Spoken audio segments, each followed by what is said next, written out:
Hey, hey, hey, it's Rebecca, and you are listening to Resilient by Design. Today's podcast episode is an interview with the absolutely lovely Lisa Kooistra of Lisa Kooistra Designs here in Burlington, Ontario. Well, I say here, I don't live in Burlington, but it's close to Toronto.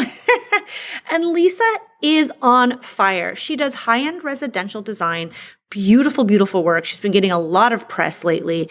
And she was a recent grad of Power of Process. She took the course in spring 2022 and has truly up-leveled her business. In this episode, Lisa shares exactly how her business got started, her husband, who's a contractor in a renovation business, and how that got a little bit messy. And they tried to figure out, should they work together? How does that work? And ultimately, she looked to create her own independent business that can work with him. I won't give it away. You can listen in the episode. But that we talk about the experience and the feeling of lacking clarity and confidence in how your business is set up and trying to find a better way, and exactly what Power of Process did for her business and the specific takeaways that have truly brought her through to a whole new kind of business. Lisa's story is extremely inspirational. So dive right in, guys. I hope you enjoy this episode. All right. I'm Rebecca Hay, and I've built a successful interior design business by trial and error, podcasts, online courses, and so many freaking books. Over the last decade, I've grown from an insecure student to having false starts to careers, and now I'm finally in the place where I want to be. Throughout my journey, it's been pretty obvious that I'm passionate about business and helping other entrepreneurs do the same. Each week, I'll share tangible takeaways from my own experience and the experiences of other badass women to help you build your confidence and change your business. Hi, Lisa. Welcome to Resilient by Design. I'm excited to have you today. Thank you so much, Rebecca. I'm so excited to be here. Why don't we just jump right in with you, letting everybody here know who you are and what you're all about. Yeah, so my name is Lisa Kooistra. I am the owner of Lisa Kooistra Designs. We are located in Burlington, Ontario, and we specialize in mostly high-end residential throughout kind of Burlington and GTA area. Awesome. And for those who don't know, Burlington is just west of Toronto. Yes. This is for our American listeners. Yes, exactly. Yes. And there's big homes there. Yes. Yeah. It's a beautiful older city. So. Yeah, it is. It's one of the best places to live in Canada. It always makes, my computer's beeping at me. It always... For some reason, Burlington always makes like the top 10 places in Canada to live, doesn't it? Yeah, always. Yeah. It's lovely, but we're not here to talk about the town where you live. We're here to talk about business. All right. So, the reason I had you on the podcast, there's so many reasons, and we're going to get into that, but you are an alumni of Power of Process who is freaking killing it, in my opinion. And so I love sharing these success stories and seeing designers that are really thriving, because I think not only is it inspirational for other designers, but also you can share specifically what has helped you in your business and what has brought you to where you are today. And so I really think that this episode's going to be beneficial for so many designers, for designers looking to potentially sign up for Power of Process now or in the future, or even just designers looking for some really tangible takeaways that they can implement in their own business. So I think today is going to be really awesome. Awesome. Yeah, I'm excited to share, what my process was and how much it's really benefited me. Awesome. So maybe we should just start with a little bit of background. We know you live in Burlington, but like the beginning of your journey, first of all, like what's your story? Are you married? This is personal questions. Do you have kids? Like where were you at, before you started on this journey towards process? What was the beginnings and the background of your design life? So I am married to my husband, Ryan, who owns his own renovation and construction company, York Renovations, with his brother. So we, he started that way before we got together, but he is now, doing great at his business as well. And for me, before we had our daughter, I ventured into interior design back when I graduated in 2010. And I always knew like the interior design is something that I wanted to do. So, after I graduated and got experience in the industry for almost 12 years, I started my own interior design business out in Burlington, working from home and just trying to figure out, navigate my way. I always wanted to start my own business. So, having my husband have his own business really helped to kind of, get my foot and just be brave enough to be like, this is what I'm going to make the step. I'm going to do it, because it's always hard. You're working for design companies, you have your paycheck coming in, and it's that fear of, when's that next paycheck coming? Yeah, I will just add, like, that's really unique and wonderful that your husband has his own renovation business, because I think a lot of designers hear that and they're like, oh, I wish I had that. Yeah. How much do you think that has, like, did you start working with him right as soon as you finished school, or did you work for other designers? So when I graduated interior design in 2010, I moved to Toronto and I started working for a residential designer doing more like junior design work. She was on City Line at the time. So I was helping with that. And then I moved to a company down on King and Spadina doing more condo design. Was there for a couple years, and then moved back to Burlington and was commuting into Oakville, where I worked for an interior design firm for 5 years. Now, in that period of that, the last design firm I was working at is when I met my husband. So from there, I always had the conversation with him. This is what I want. I want to start my own interior design business. So going back to, that the feeling of that help, it was like, okay, well, let's do it. That confidence that, you can do this, we can be okay. Just make those steps, do what's best for you. So that's kind of how it got me to, starting my own business and making those steps and having help and support from somebody. That must have been an exciting time in your life. Like, there you are, you now have this experience working for other design firms. Were you like, I got this locked down, I can do this shit for myself? Or were you like, no. I don't know, here we go, leap of faith? No, because, like most people will say, there's no book to tell you what to do, what's next, how to do it. In school, schooling is amazing. And I feel like in the industry, a lot of people, if they're interested in it, should go to school, get that behind them and then get the experience. Experience is really where you learn. The schooling is just your foundation, but you get out and you're working for people and you're learning, but then to actually make those steps and decide, okay, this is what I'm going to do. I'm going to do it on my own now is definitely scary. And I definitely can't say I knew what I was doing. I just tried to take what I learned over these 12 years and try to implement them. Would you say that the design firms you worked for taught you a lot about running a business? Like, did you get a lot of that business experience, or were you just more like doing design?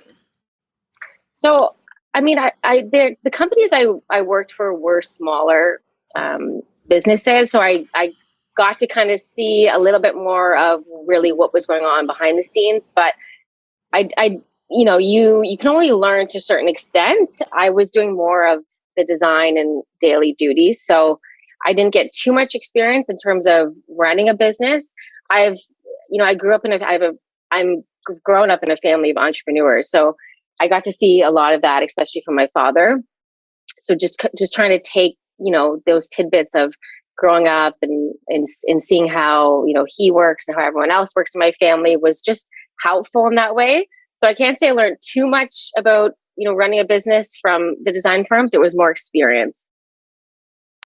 So you're like me, a family of entrepreneurs who are doomed to be entrepreneurs forever. Yes. Yeah, I know. And I come from a large family and we all are. And everyone's always like, this is crazy. Totally. But I think that like a lot of designers can relate, whether they come from a family of entrepreneurs or not. There's something inside of you that, especially when you not all designers, sorry, designers who run their own business, Yeah. there's something inside of us that says like, I want to do this myself. Like I want to prove to the world, prove to myself, I don't want a boss. I want to be able to make my own schedule. Like, were those some of the things that went through your mind when you decided to start your business? Yeah. So I when I was kind of nearing the end to the last company I was working for, I felt that it was like I need more. I need that feeling of having my own business and being more in control and creating. You know, at the end of the day, you're working for someone and you're creating visions that they want compared to what who you are and what you want. So it definitely starts there, and then you just I just started figuring out I wanted more. I wanted to run my own business. Awesome. Yeah, I think most of us can relate to that feeling once, you go out on your own. So then when you Yeah. went out on your own, but technically you weren't on your own, let's be honest. You were with your husband, right? Yes. Did you form Yeah. a company together, or are you still because your company name is Lisa Kooistra Designs, right? So it's not like a Yeah. design build firm. So did you operate independently? Like tell us what that looked like once you decided to kind of partner in a way. Yeah. So when I went out on my own, I started my own business separately. Got a sole proprietorship under my name, and we were running things separately. Still, he still had his own business. I had mine. But then we found that, um, a lot of people had this demand of, oh, well, you guys are a couple. Oh, well, you do renovation, you do design. I wanna hire you both. So it kind of became like this slippery slope of, oh, well, let's just start quoting jobs together. Let's start, and it became one quote, design renovation. I would put my amounts in, um, and we would get the project, we would start. And that's where it was great and it was awesome. And we've been doing that for years, as well as, doing things on the side hourly or separately as Lisa Kooistra Designs. But it kind of got to that point where, we can get more into that, but it was like, okay, how am I separate? Am I not? And then it gets messy. Like there was lack of process, lack of clarity on what I was doing. Um, and I really wanted to be able to step back and say, hey, like, no, I need to kind of get back. I need to get back to where I was years ago. And I need to figure out what I want, figure out what my business means, figure out what Lisa Kooistra Designs means, and develop that, like get back to that. And then we can collaborate together. We don't need to do it all together at once, but it can be completely separate where other contractors can hire us. We can work with York Renovations on projects. So we're completely separate. That's super interesting. I like that you've shared that because I think there's an assumption by a lot of designers that if you have a partner who is a contractor, it's a no-brainer. We should have a design build, but that doesn't actually work for everyone. And like you probably just do some decorating jobs, I'm assuming, right? You do things that maybe you don't, and maybe another builder comes to you and wants to work with you. So I think that's really great for others to hear that you can work together, but you can also work independently. So is that the point when you sort of what led you to Power of Process, the course? Like what led you to find me? Like what was that journey like? Was it at that time when you were like, I need to sort of assert myself independently? Yeah, I think I think the pandemic had a lot of effect as well, because we actually, before the pandemic started, I needed a little bit more separation. I was still working from home in an office upstairs. I'm like, oh, I need my own space. So it kind of started there. And then we actually have this other side business. We build these like modular live pods. So we built an office studio on our property, and I was working out of there throughout the pandemic. I had another designer who was helping me out too on the design side. So she was kind of in and out of there as well. So I had a little bit of company, but I just felt the pandemic was kind of like, obviously, I think a lot of people felt very lonely in certain ways. But then I was, out on the office, which is great. I had my own space, but it started to feel very daunting and made me realize, okay, maybe I do really need to take a step back now and figure out what I want and what I want for my design business. So once I started doing that, then I realized, Oh man, like I'm really lacking in a lot of internal process and also just overall steps. I felt like from the beginning, I got into this. It was go, go, go. I was trying to make it. I was mixed in with design renovation. And it was finally like, I need to separate myself. And what does that look like? So when I finally made that choice, it was like, okay, well now, I'd love to get my own office space. I'd love to really properly now hire people. Um, but then I kept looking back to like, okay, but I haven't had any time to really focus on what my business looks like. What is the process? What is the internal process? How am I going to teach people and other designers that I'm hiring what to do if it's all in my head and I haven't even had time to like create that whole process, right? Yes, yes. So yeah, so it was that constant struggle of I need to really like step back, focus, figure out what my process is, figure out who my ideal clients are, and figure out really properly who to hire. Yes, I'm just nodding my head. I'm like taking notes. That's what I'm doing. I'm like looking down, like, yes, yes. Because this is very similar to my experience and what I went through back in, I would say 2018, where I was really feeling that how can this needs to run better. How can I then pass on this Mhm. information to my team so that for me, I wanted to step away and be less. It felt so super chaotic for me that I was fragmented and here and there and everything was in my head, and every employee I hired disappointed me because they didn't do it the way I wanted them to, but I never really Yeah, set my expectation for them. right. Sounds like you got ahead of that. I let it go really long, but you were like a smart cookie, Lisa. You're like, no, let's get this set up like a proper business. But what you're saying is so typical of a lot of creative entrepreneurs, right? You just dive right in. You're like, yes, let's do this. And then it's go, Yeah. go, go. I mean, and you want to bring in the cash flow and you're excited and you want to do the jobs. Hmm.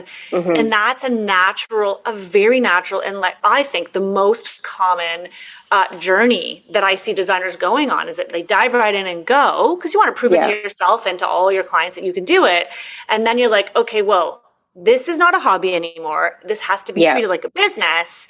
Something has to change. So the pandemic for you, and as you said, it's true. So many people felt that pandemic kind of like, I don't know what you call it, these like aha moments, like, Hmm. what's for me? What's next? What am I going to do? So how did you find me? So I came across your podcast. I think it was another local designer who was on it and who I follow. And then, she was speaking on it. And then I was like, oh, who is Rebecca? So then I was looking into you and I was started listening to all your podcasts. I'm like, oh my gosh, this is exactly what I need. It was like this total aha moment of, because, another thing too is like where, you can have all these new ideas of, okay, this is what I want. I want this type of interior design business. I want this process, but it's like, where do you go? So to be able to find someone like you who has the same experience, has an interior design business, and can also share their experience and help with, that internal process and all those documents and all those steps that we're all trying to figure out how to do, was amazing. So it was, coming across you through another designer and then just seeing, how your power process program works. And I was all in. Right when I saw it, I'm like, this is definitely for me. That's amazing. I love that. So you heard about the course through the podcast then. Yeah. Um, and then, so what point did you, I mean, if you can think about it, at what point, whether is it before the course, during the course, did you like say, okay, I'm committing to doing this thing. I'm like, tell me about that moment. Like, what did it look like? Did you have you said you sort of, it was like an aha. Like, tell me about the moment when you said, yes, I'm all in, let's go. Honestly, it was right from the beginning. I signed on to your course. I looked over, um, the overview of what to expect, like your outlines of, each step of the process. And I'm trying to rack my brain. I think it was around 10 weeks, was it? The whole the whole course, around something like that. But I Not that long. immediately, I I think was it was like, like 6 weeks, maybe. I don't know. but It's changed over the years. I immediately like put it in my calendar. Like, this is it. Like every step of the way, just pre-putting it in. So I was accountable. I was doing it. This is exactly what I was doing for this time period. And I just, yeah, I really wanted something that was going to transform my business in so many ways. And I really felt like that's what was going to happen with this program. Wow, I love that. So, did you have any fears or hesitations in signing up for the course? Or you just like, sounds like you were just like, yep, that's what I need. Let's go. Like Yeah. price or timing, or was there anything that you felt like, I'm not sure? No, I think everything was great. I didn't, there wasn't a moment where I hesitated. Like I said, I obviously read thoroughly over, your outline and what to expect and what you're going to get out of the program. I also listened, to some other people that had previously done your course. So I think I think it was a couple of podcasts that I had previously listened to as well of people talking about it. And I just knew then, I'm like, this is awesome. This is exactly what I need. I just need to really go back to the roots of my business and make sure I'm really doing everything right. Make sure I have everything in line. So now I can really start growing and progressing and creating like my design business and what I want and finding those ideal clients, right? Absolutely. So you took the course. Yeah. How did it feel? Like, tell me about like not only like going through the course, but then at the end. So it was smooth.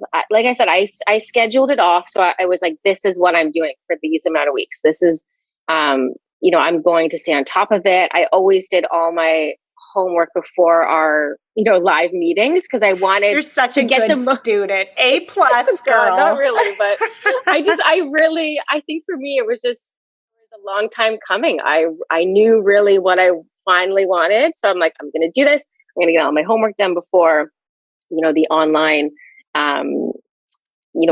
calls with you. So doing that, I was just able to really get everything out of it because then I could ask the questions. I could see other people asking the questions that were needed. So for me, it was just trying to stay on top of everything, making that commitment. Okay, this is what I'm doing for this, this amount of weeks. And I really want to get everything out of it that, you've outlined. That's amazing. So, okay, so how do you feel now? Like before you felt like you had lack of clarity and direction and you didn't have a process. Like today, as we're standing here, like how do you feel now about the same things during the pandemic? So today I feel amazing. I feel like I have a lot more clarity.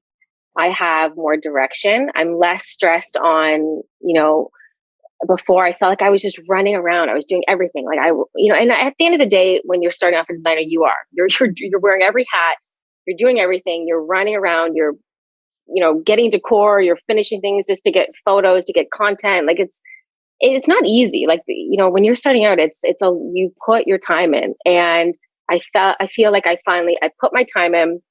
I learned, I've done so much running around and so much chaos for years that, finally after the pandemic, this new year, doing your program, finally having that clarity, that process is helped me out so much. And now I'm, deciding, I have a great designer who's working for me.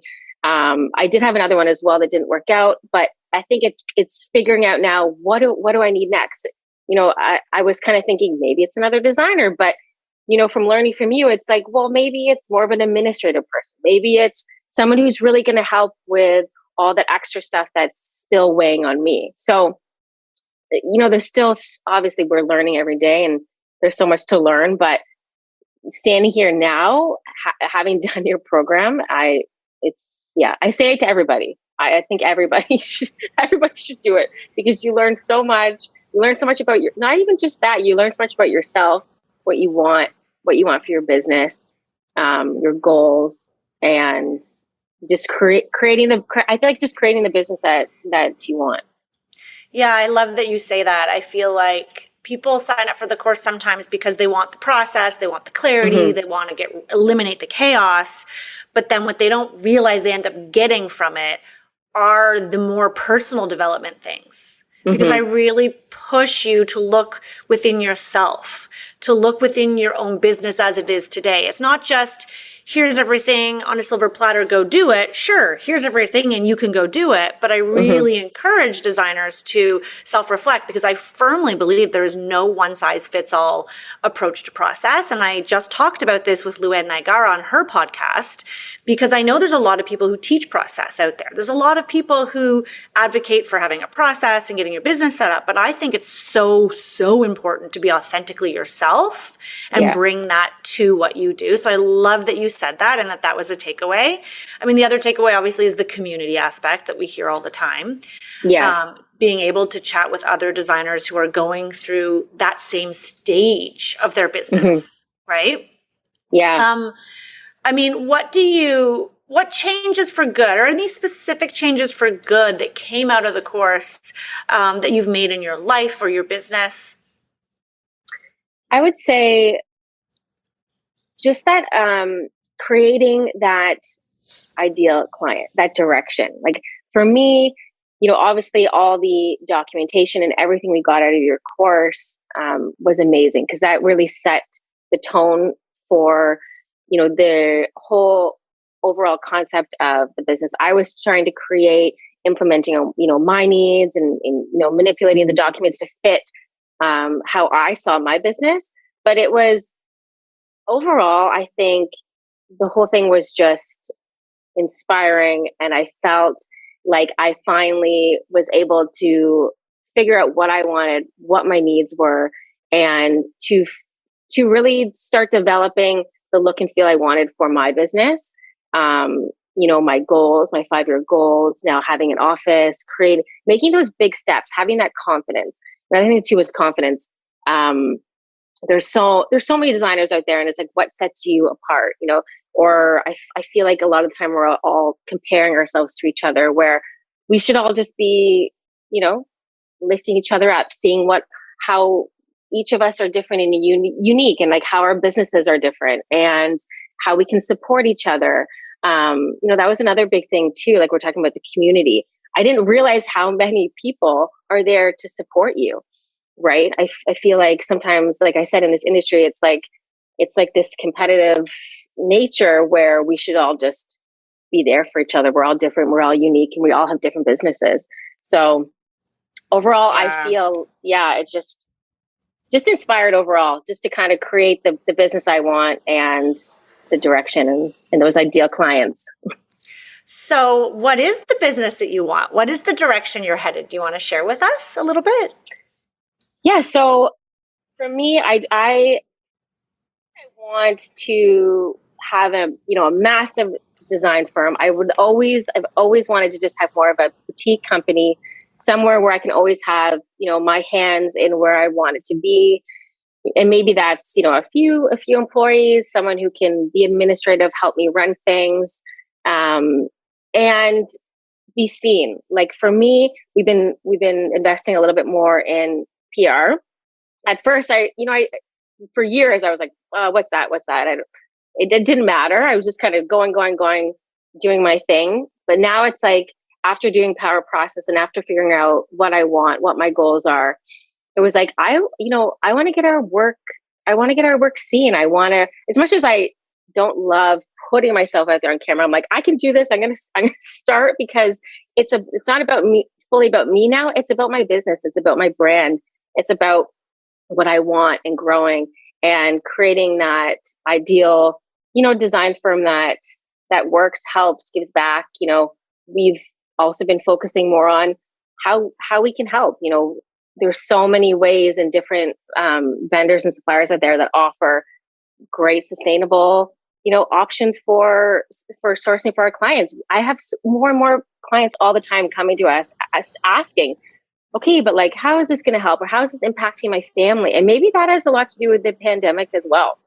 It's kind of like, what's going on in the world? How can we help? And which is amazing. And I love that aspect. So it's just kind of really narrowing down and just focusing on, this ideal design firm that I've kind of always wanted, and how we can help and support our community and everyone else. Yeah, I love hearing you say that. I love that the sustainability aspect is becoming more in the forefront of our minds. Some of the good things came out of the pandemic. Yeah.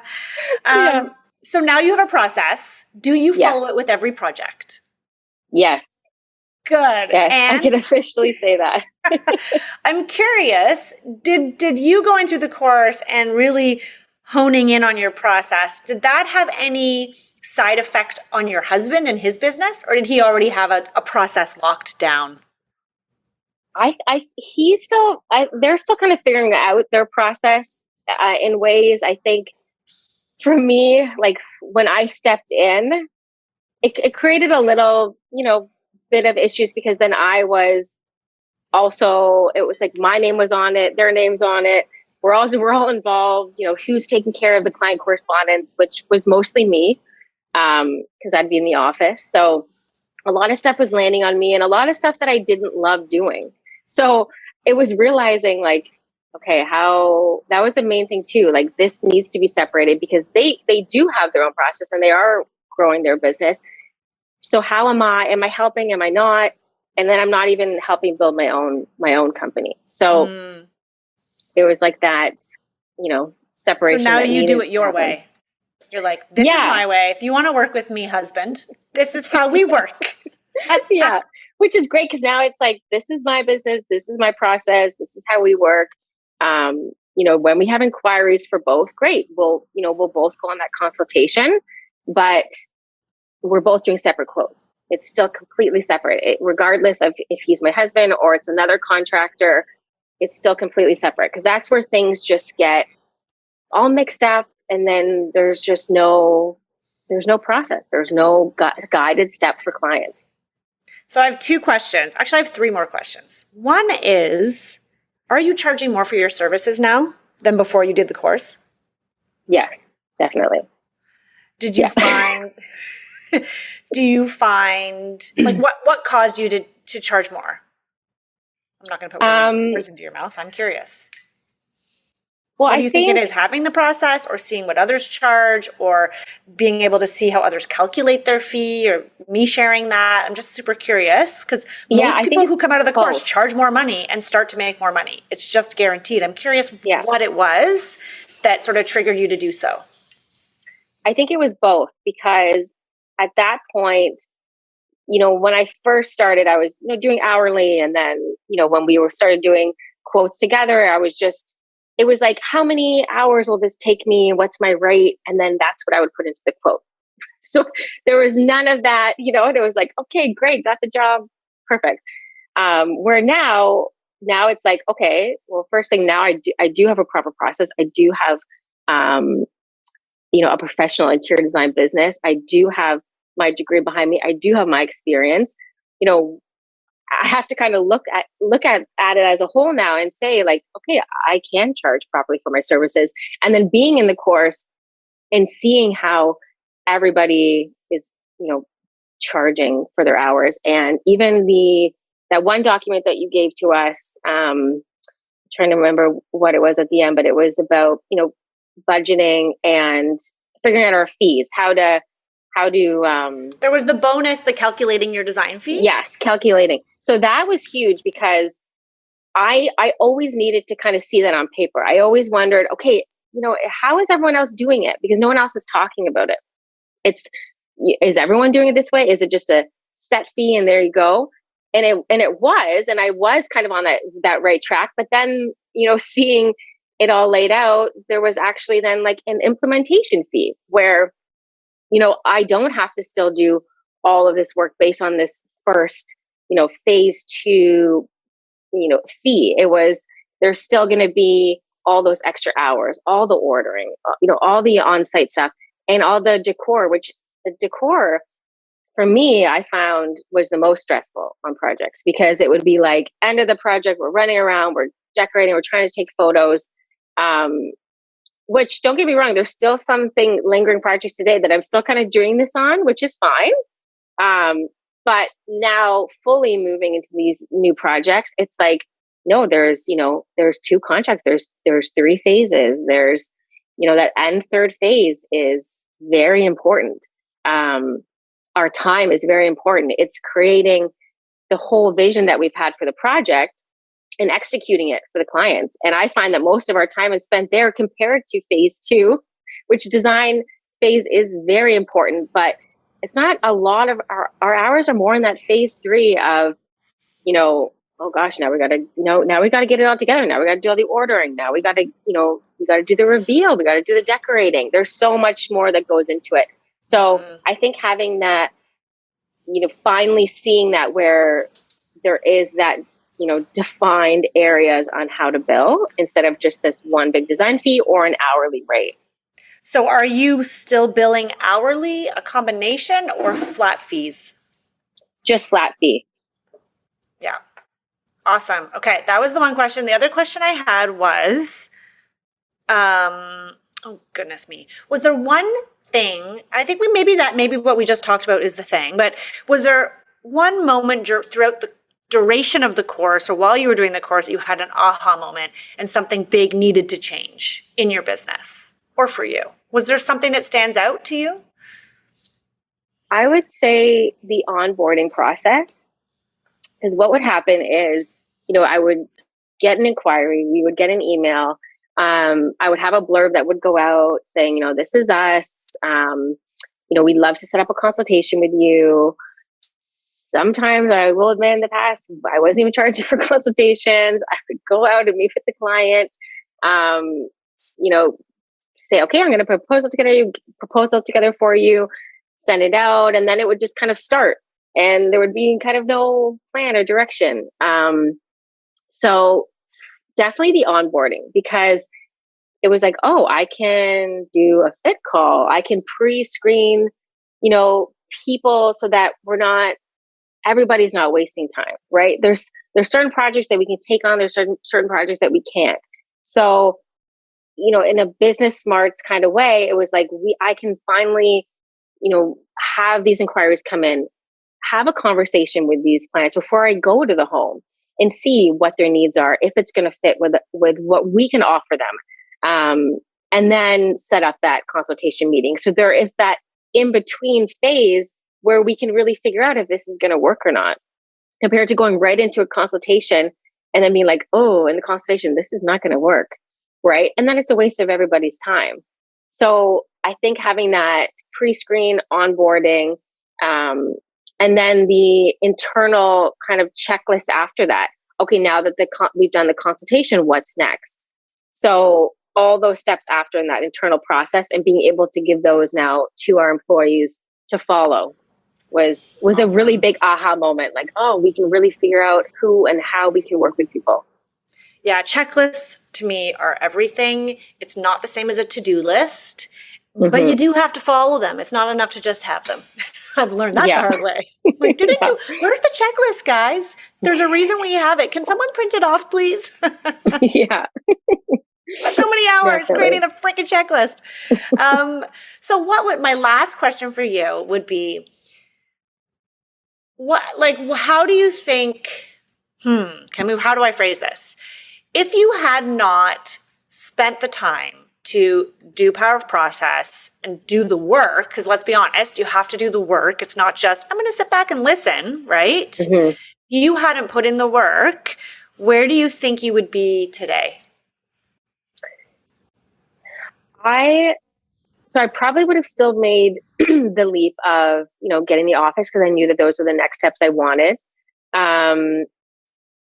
But I wouldn't have a proper internal process and overall kind of goals set for what I wanted for my business. So I think I would definitely be still in that phase of, I'm not billing properly. How do I do this? I'm still running around trying to do, 20 million jobs, not figuring out what those ideal clients are and what is the vision for my business, and investing now, putting that money back and investing and really building what I initially, pictured for myself, but couldn't fully get there because I didn't have those proper, processes and documents and everything in place. So I would most likely still be in that same position, still having the things kind of that I want, but not fully because I'm not able to get there. Yeah. So what I'm hearing from you is the confidence and the clarity aspect.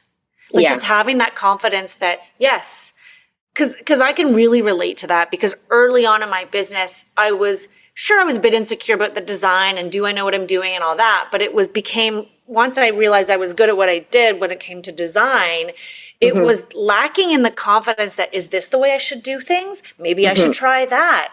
Is this the right way? I don't know. How much should I be charging? And so it would consume, and I don't know if this was your experience, but it would consume me mentally. And so now that we have this is how it goes, I don't spend any time thinking about what's coming up next. How am I going to charge for this project? I don't know. I don't have that mental cloudiness and insecure feeling of how's everyone else doing it? Because now I just know and I'm confident in how I do things. So that's what am I accurate in making that assumption? Yeah, exactly. And that's how I felt too. I have the experience, I have the, the credibility behind me. And I know that I am good at what I do and I love what I do, but it was having that confidence of, but that's one thing, but that's not the rest of the business aspect of it.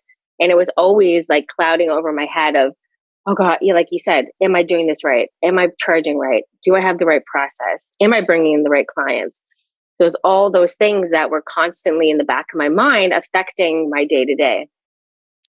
Yeah, I think it's it's the noise that we sometimes accept as this is the way it is, all this noise in the back of my head. But as soon as you truly get that clarity, it opens you up to ideas, opportunities. Yeah, let's invest in PR. I've got time for a cool photo shoot. You're doing amazing things, Lisa, and your photos are amazing. You look beautiful.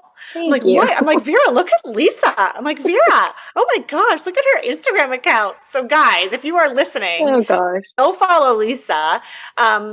But before we end, because we always end this way on the podcast, do you have a last nugget of wisdom that you could share to the designers who are listening today? Oh, okay. So I would say to not bend your business to fit other people's mold. So what they want you to be. I would say to set your mold and have everyone else adapt to you. Because for years, that's what I did. I love interior design. I tried to always do, make everybody happy, offer every service.